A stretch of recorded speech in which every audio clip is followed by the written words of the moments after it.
Are you frustrated that no matter how much you try and give your children, they are still ungrateful and unappreciative of what you do? Are you wondering where are you going wrong and if you're putting your focus in the wrong place? If so, you're going to love today's podcast where I will be sharing with you my own parenting experience of how I kept changing from teaching to life skills to creating memories to making my children independent and was left wondering, why is it not working and what was I missing? We're not superwomen as mothers, although we try to be, so trying to focus on everything is not possible. And not knowing what to focus on and when, and trying this and trying that, that takes a lot of time and energy that you probably don't have. So to save you all that time, I'll get right into it. Listen to today's podcast where I'll share with you exactly what I discovered was the right formula to successful parenting. You're going to love it. Welcome to the Happy Home Podcast, where we help Muslim mothers create success and happiness in their personal, professional and family life and raise their children as happy, pious and productive Muslims. My name is Sayed-Hossen and I am your host and the founder of the Happy Home Institute. Assalamu alaikum, welcome to this week's episode of the Happy Home Podcast, and we're going to be delving into what we should really focus on as parents. Now, no one really teaches us what we should really focus on. So we take on different priorities and different focuses, really all in the aim of best preparing our children for their future, to give them the very best that we can give them. And really that's what we're always doing. We're always trying to give our children our very best. Even if we're struggling, even in that moment, you still try and give them the best that you have. But in all of that, well-intentioned effort, sometimes we find that we still feel like there's something not right, like I'm giving them the very best access to education and they're not appreciating it and they're not doing their work, or I'm providing them with all of these amazing experiences and opportunities to gain life skills and they are just not motivated to go, they're not interested, they're just not engaging. Or you might be spending so much on creating happy memories, whether it be on holidays or family time and quality time, and as a result, you'd be expecting them to be very grateful and really appreciate what you're doing, and yet they might think, what, another holiday? No, I don't want to go. Can we just not go again? And you're wondering, where's it going wrong? Here I am giving my children my very best and they don't want it. And we start to get disheartened. We start to lose motivation and we start to lose patience. So if you've been through that and you're wondering, well, where is it going wrong then? What should I be giving them if this isn't what they need or want? And so I thought I'd address this issue in today's podcast where I share with you my own journey, really. I really wanted to share with you my own experience as a mother because I did this. I went through changing my focus from one to another, thinking, right, maybe this is what they need, maybe this is what they're not getting, to the point where actually I didn't know what to do anymore, but I didn't know what it was that I was meant to give my children or focus on. When I discovered it, it made all the difference. It really, really did change the way that I parented, the way that parenting went from hard to easy, the way that my children started listening, the way that they became grateful. Alhamdulillah. So from my own experience, I know how hard it is to actually find, the answer to what should I focus on? What should I prioritize? And it's not that we're not willing, and it's not that we're not willing to spend and give everything we have, our time, our monies, our resources. We're willing, but we just don't know where to start. So I know you're going to love this podcast if you were like me and giving your children the very best that you could and wondering, why is it not enough? Now, should we focus on teaching? That is something that most of us fall into, I think, where we want to teach our children all of the knowledge that they need to help them. I remember from a very young age sitting my children down, my first children. The younger ones didn't have this sort of parenting, but the elder ones, sitting them down and getting them to work through books and trying to teach them to read and write and getting really frustrated when they didn't. When they made a mistake or they didn't get the answer right or they didn't want to do it, because this is what they needed. This is what I believe. They really need to be able to be ahead of their peers and do really well at school, and that will set them up. But they resisted, they struggled, they didn't like that I was putting so much pressure on them, so didn't want to do it. And there I was, it felt like I was fighting a losing battle. And so I thought, well, maybe I should take the Islamic approach of let them play till 7. Let them play till 7, and then from 7, then I'll teach them. Maybe I'm starting too early. But even at the age of 7, when I did start wanting to try and teach them more seriously, by then they were really resistant to me. I think, because it was so important, that's where I was putting all of my effort, it became quite pressured, and that pressure was very counterproductive. And also, they just wanted to play and spend time with me. And for me, I kept thinking, no, we can do that later. This is what's important. And in that, I was really missing the importance of actually playing with my children. That I found incredibly hard to do. And I know many, many mothers feel the same. They really struggle just to stop teaching and doing and organizing and keeping up to date with all of the tasks on our list in order to play with our children. But even then, deep down, we know it's probably the most important thing that we could do. But because we prioritize things like teaching and organization and routine above all else, that's why we really struggle to be able to connect at the level that our children are at when they're very young, just to play with them. Even when they're older, they want to be able to enjoy your company, but when we come at it quite pressured, it becomes very hard to enjoy our company. So focusing on teaching didn't quite work, and I know it doesn't if that's our main role. What about focusing on giving our children life and independence skills, teaching our children to be independent, teaching them to be able to look after themselves, teaching them to be able to live in the world and cope in the world? Again, really important as with teaching, but it's not our primary role as mothers. I had also a focus on independence. When I had my first child, I had heard from a lot of people around me in my circles that we need to make sure that we make our children independent so they don't become clingy, and help them to be able to sleep, eat, walk as quickly as they can. And so that became, again, my focus when they were very young. And there was a lot of fears of, well, if you hold them too long, they're not going to want you to put them down. If you feed them, on demand, then, they're never going to let you put them down again. And it's almost like this idea of putting them down and having your own life and being independent. And when you have your first child, I think that's a struggle for most mothers. We're wanting to kind of hold on to a resemblance of our life. And so with that might be the drive to make our child independent. But what I really missed there was how if they were supposed to come into the world and immediately be independent, then, why would Allah subhanahu wa ta'ala create them as babies completely dependent on us? There I was rushing to get them to the point where they were not dependent on me, when in reality they were created as dependent on me. And for so long as I focus on the independence, I missed something really important.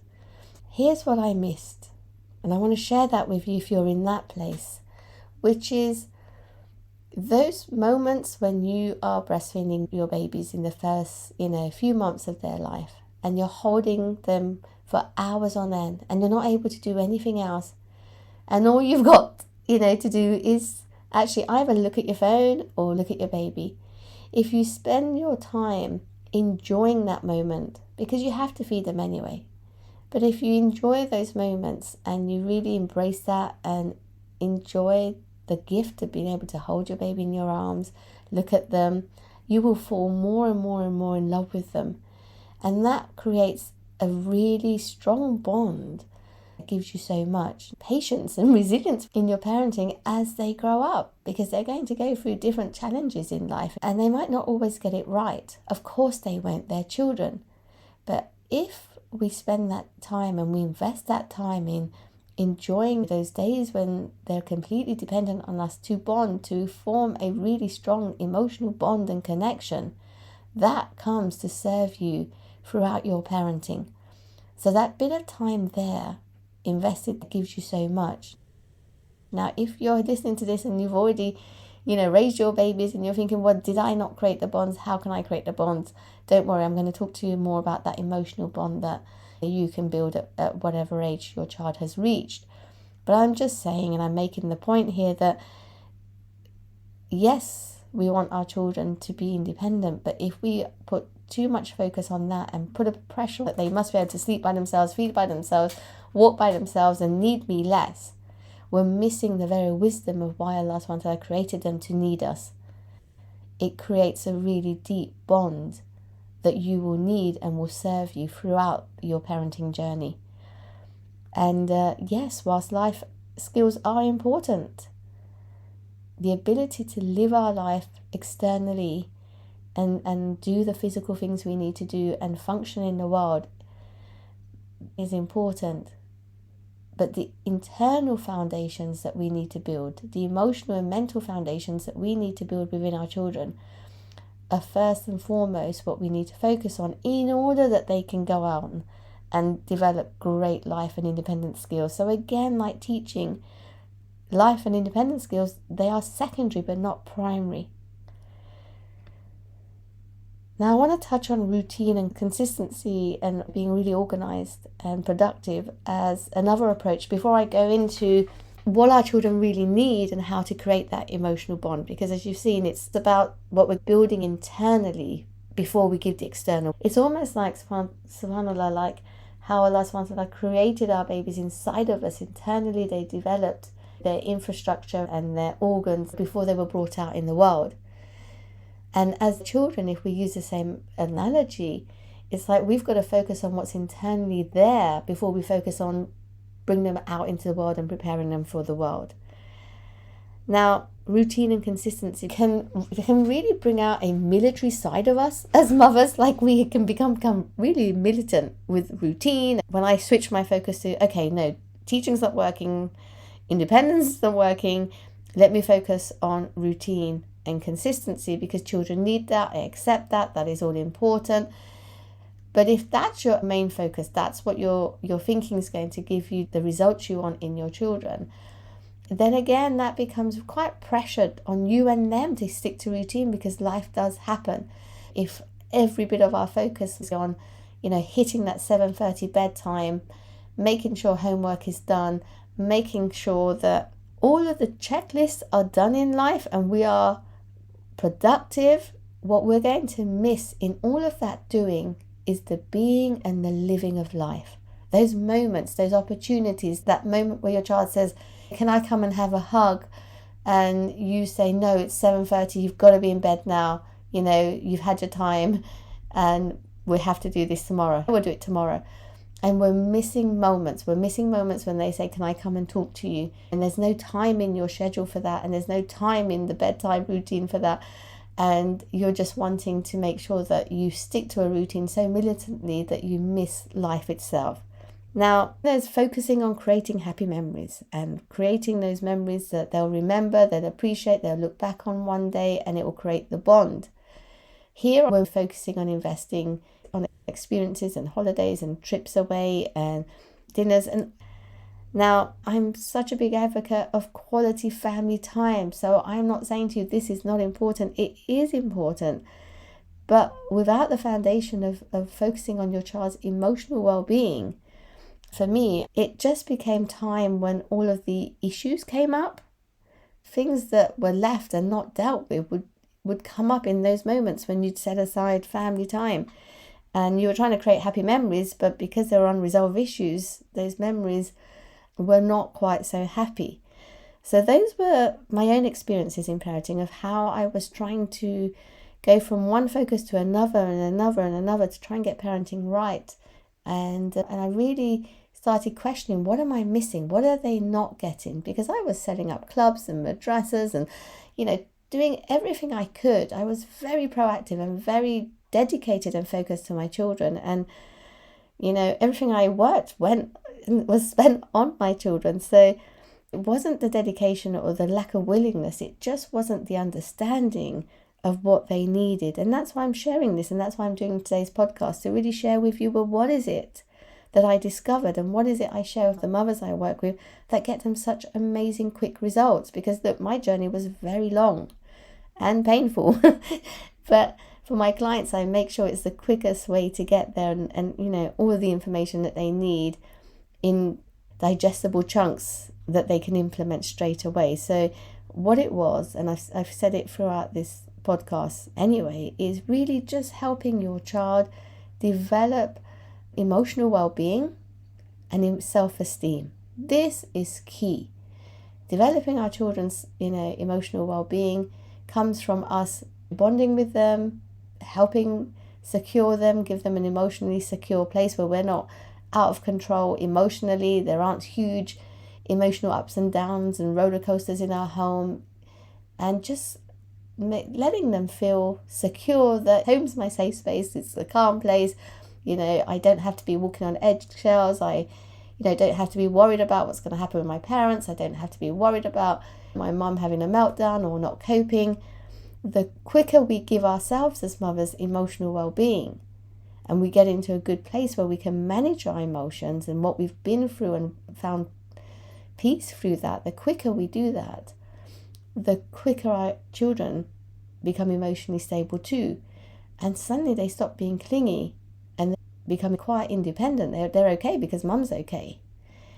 So our primary objective and focus as parents should be on creating an emotionally stable environment for them to thrive in, and making sure, even if other people are not on board with that, that we as mothers, we prioritize that, because that will give our children the very best foundations to flourish. So we can do that, and we can get help to do that, even if others are not doing that in our home, even if we're on different pages with our husbands, or we're living with in-laws or parents and they're not on board. If you as a mother creates an emotionally safe and secure, stable environment for your child in your relationship with them, they will start to flourish. As for their self-worth, self-esteem and self-confidence, again, where that really comes in is how our children think of themselves. Now, what we need to be really careful of is how we speak to our children, because most of the time what we don't mean to do, but we do, is we damage their self-esteem by the things we say to them, as opposed to building it. We've got to think about the importance of why Allah subhanahu wa ta'ala put it upon the parents to give our children a good name. Children have two rights upon us. One is to give them a good name, and two is to teach them good manners. Now, when we, give them a good name, we might choose, the most beautiful names, but what we end up doing when we're annoyed and we're angry is then we call them by bad names. Now, if your parent says to you, if your mom says to you, well, you're so lazy, you start eventually believing you are lazy, and then you start acting like a lazy person would. If your, mom says to you, well, you're such a liar, you'll eventually start thinking, well, yeah, I'm such a liar. I don't tell the truth. I don't know how to tell the truth. And you end up actually becoming more and more of a liar, when initially you might have just told a few white lies. So the importance of giving our children good names is they would take on the characteristics of the names you give them. And when we're upset and we're not emotionally in control ourselves, or we don't know how to get our children to listen to us, and we're, offloading on them and getting frustrated with them, that's when we call them bad names, or we give them bad characteristics, or we say it out loud. Well, you're not going to succeed anyway, or because you're not motivated, you just waste time, you're lazy. When we say these things, then, we damage their self-esteem, but we also create what we really don't want to create. So the main things to focus on in your home that you can do immediately to shift your parenting focus is to... So the right formula to successful parenting requires us to first build the emotional building blocks, and providing our children with emotional security, emotional well-being, and helping them build their self-esteem and self-confidence. And only then, upon those foundations, those strong, firm foundations, will the teaching and the life skills and the independence will have a huge impact, and you'll see how your children will be appreciative. So it's not a case where you're giving too much. It's just that that relationship, that foundation isn't set yet for you to give these secondary benefits. The first benefit to impart on your child is the emotional security and helping them create a strong self-esteem. Your primary role as a mother is to create an emotionally stable relationship between you and your child. So that means you've got to get help if you need it to get to that place where you're calm inside, you're at peace inside. With whatever you've been through, whatever you're going through, you know how to handle it, you know how to resolve your challenges, so you're working on it. It won't be perfect, but you know you're on your way to it. When you're in an emotionally good place, your child will be able to flourish. And secondly, be careful what you say to your child. Speak to them nicely with good words and good names, because otherwise they may really struggle with their self-esteem and their self-confidence. So I hope that that's given you a lot there. It's really been jam-packed, this podcast, and I hope that you've really enjoyed hearing my own approach, my own struggles with parenting, my own journey, and what you can focus on to avoid all of those mistakes and move straight to the solution. If you need help, if you want to get to a place where you're creating an emotionally secure environment and relationship with your child so that they can thrive despite whatever challenges you're facing in your life and your home, then get in touch, book a consultation call with me. Let's have a chat. I'll share with you exactly how I'll be able to help you in your situation, and you can join me and start putting all of your focus on getting the result you want. And as for how you're speaking to your child, if you're finding that you're struggling with that, or it's too late, you've said so many things and they really have switched off and they're really behaving as you don't want, again, it's not too late. Get in touch. Let's work on that relationship where we can turn it around and restart afresh. So look, it's not doom and gloom. There's everything still to gain, but we do have to change our focus. And to do that, you'll get the greatest result the quickest. Okay, I will leave it there. Take care. سبحانك اللهم وبحمدك أشهد أن لا إله إلا أنت أستغفرك وأتوب إليك. Assalamu alaikum, everybody. Have a great day.